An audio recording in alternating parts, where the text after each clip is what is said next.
Selamat pagi Bapak Ibu Saudara terkasih di dalam Tuhan Yesus. Kembali lagi saya menyapa pagi ini melalui kebenaran firman Tuhan dengan tema hidup bukan dari roti saja.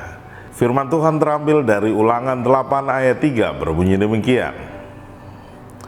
Jadi ia merendahkan hatimu, membiarkan engkau lapar dan memberi engkau makan mana yang tidak kau kenal dan yang juga tidak dikenal oleh nenek moyangmu, untuk membuat engkau mengerti bahwa manusia hidup bukan dari roti saja, tetapi manusia hidup dari segala yang diucapkan Tuhan.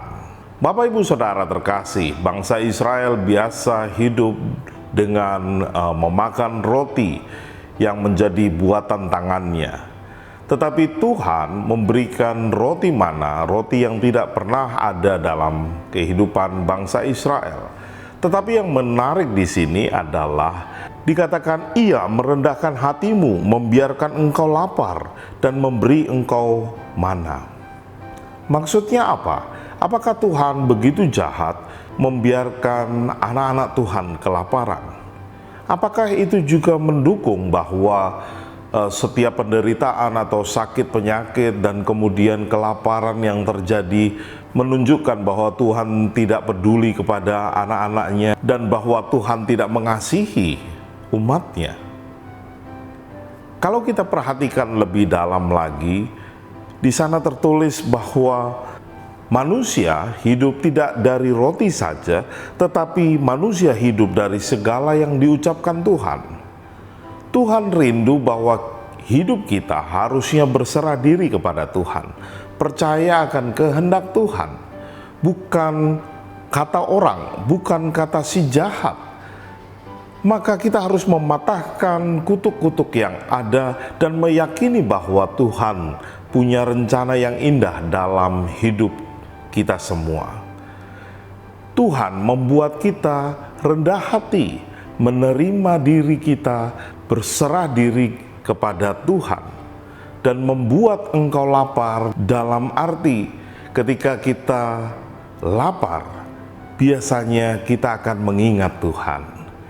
Dalam kondisi yang terpuruk, seringkali manusia baru mengingat Tuhan. Tapi ketika kondisi sangat baik atau baik-baik saja, seolah-olah tidak perlu Tuhan. Tuhan menginginkan kehidupan kita berserah kepada Tuhan, bukan hanya ketika sakit atau tidak baik, tetapi dalam segala hal, dalam segala waktu, kita boleh berserah diri ke dalam tangan kasih Tuhan. Ketika Bapak Ibu Saudara mengalami masalah, bukan berarti Tuhan meninggalkan kita. Kita bisa jadi mengambil langkah dan mencoba mengatasi masalah, dan biasanya jauh lebih parah. Mengapa? Karena waktu Tuhan dengan waktu kita berbeda, maksud Tuhan dengan maksud kita berbeda. Tuhan izinkan segala sesuatu terjadi, membentuk kita untuk tetap bergantung kepadanya, untuk tetap memuliakan namanya dalam segala hal, dalam segala waktu. Bermacam-macam hal yang boleh terjadi, Tuhan tidak akan meninggalkan kita. Itulah yang diharapkan oleh Tuhan, sehingga kita tidak bergantung kepada pemikiran kita, tetapi kita bergantung kepada Allah, bergantung kepada firman-Nya yang diucapkannya dalam kehidupan kita. Amin. Mari kita berdoa. Terima kasih Bapa atas penyertaan-Mu, berkat Tuhan dalam hidup kami. Kami mengucap syukur, firman-Mu mengingatkan kami, Engkau mengajar kami untuk rendah hati, untuk tetap berserah diri ke dalam tangan kasih Tuhan. Apapun yang menjadi keluh kesah kami, kekhawatiran kami, ketakutan kami, biarlah kami boleh belajar untuk percaya akan setiap rencana Tuhan. Percaya Tuhan sedang membentuk kami, dan biarlah kami boleh terus meyakini akan pemeliharaan Tuhan nyata dalam hidup kami. Terima kasih Bapa, terpujilah nama-Mu dan jadilah kehendak-Mu. menyerahkan hidup kami seutuhnya ke dalam tangan kasih Tuhan, di dalam nama Yesus, haleluya, amin. Selamat pagi, selamat beraktivitas, tetap semangat, Tuhan Yesus memberkati kita semua, shalom.